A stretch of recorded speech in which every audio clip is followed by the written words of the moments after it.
ये देखिए आपकी स्क्रीन पे, यूएस का हैंडओवर थोड़ा सा ठंडा था, आधे % से 2.5% कल के सेशन में दबाव था, तो अच्छे मूव्स के बाद थोड़ा सा कह लीजिए ऊपरी स्तरों पे या रिकॉर्ड हाई से थोड़े से ठंडे पड़े, हल्की मुनाफा वसूली देखने को मिली और आज सुबह के फ्यूचर्स लार्जली फ्लैट ट्रेड कर रहे हैं। तो तब और आपकी पहली प्लेट दिखा देता हूं, जहां छोड़ के गए थे डाउ वहां से दबाव में नजर आएगा आपको, बाकी बेंचमार्क्स उसी के इर्द गिर्द, इवन नैस्डैक दबाव में।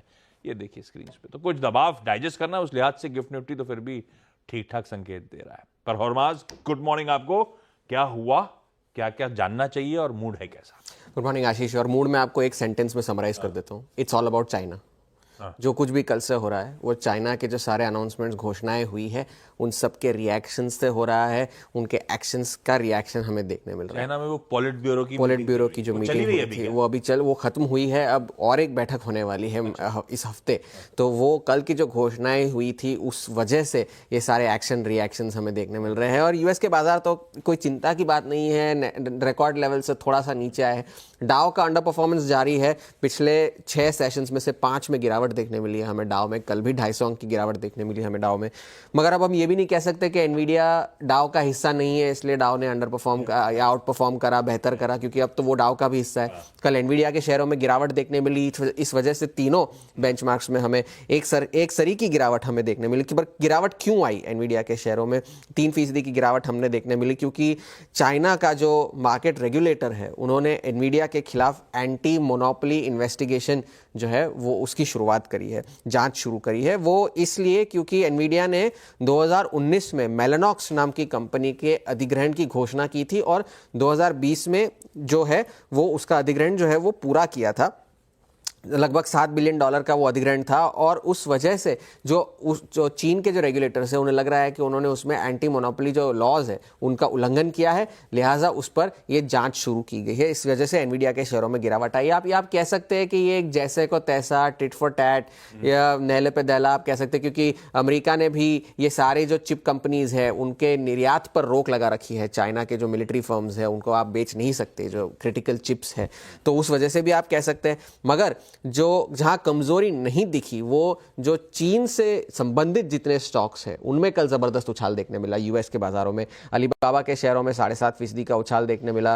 पिंडुओडुओ जो है पीडीडी, उनके शेयरों में 12% तक का उछाल देखने मिला था। और नैस्डैक का जो गोल्डन ड्रैगन चाइना इंडेक्स है जो कि चीन की कंपनियों को अपने में शामिल करता है, उसमें एक बार तो 10% की उछाल देखने मिली थी और 8.5% के उछाल के साथ वो बंद हुआ। तो और जो चीन से जुड़े हुए जो स्टॉक्स है जो नॉन चाइना रिलेटेड भी है, एस्टी लॉडर आप कह लीजिए, रियो टिंटो यूरोप में जो ट्रेड करता है उसमें कल 4.5% का उछाल देखने मिला था। सो चाइना से रिलेटेड सारे जो स्टॉक्स है उन्होंने कल बहुत अच्छा किया। पॉलिट ब्यूरो ने कल बहुत सारी घोषणाएं की। जो सितंबर में जो घुमा फिरा कर जो बातें कर रहे थे, कल कुछ निकल कर नहीं आया था, मगर कल जो है बहुत डायरेक्ट, बहुत सटीक बात उन्होंने करी है। जो पॉलिट ब्यूरो, जो 24 सदस्यों का जो पॉलिट ब्यूरो है उनका, जिसकी अगुवाई खुद शी जिनपिंग करते हैं, उन्होंने कल ये घोषणा करी कि वो मॉडरेटली लूज मॉनेटरी पॉलिसी इख्तियार करेंगे 2025 में। ये 11 साल के बाद पहली बार जो है, या पहली बार 12 या 13 साल के बाद पहली बार जो है पॉलिसी स्टांस में शिफ्ट हमें देखने मिल रहा है चीन में। पिछली बार जब हमें ये मॉडरेटली लूज पॉलिसी जो देखने मिली थी वो 2008 से 10 के बीच में हुई थी, जब फाइनेंशियल क्राइसिस हुई थी, रिसेशन जब आया था, तब इस तरह की पॉलिसी का उन्होंने इस्तेमाल किया था।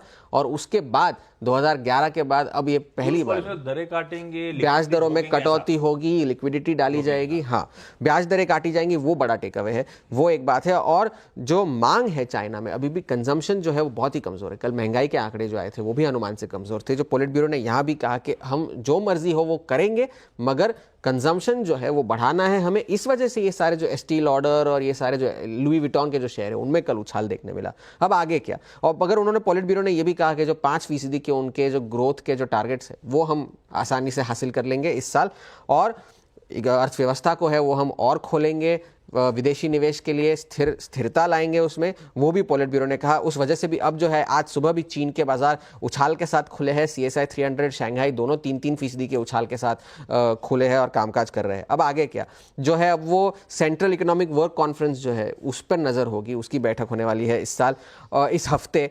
और जो है मक्वारी की एक नोट थी, उन्होंने कहा कि चीन के जो इस बार के जो स्टेटमेंट्स आए हैं वो, इससे ये जाहिर होता है कि वो कुछ भी करने के लिए तैयार है ट्रंप के आने से पहले उसे काउंटर करने के लिए अगर ट्रंप के आने के बाद भी क्या क्या कर सकते हैं उससे, मगर आप इसकी उम्मीद मत लगाइए कि कोई बड़ा स्टिमुलस अभी के अभी आने वाला है, इसकी उम्मीद आप मत लगाइए, मैक्वारी का कहना था।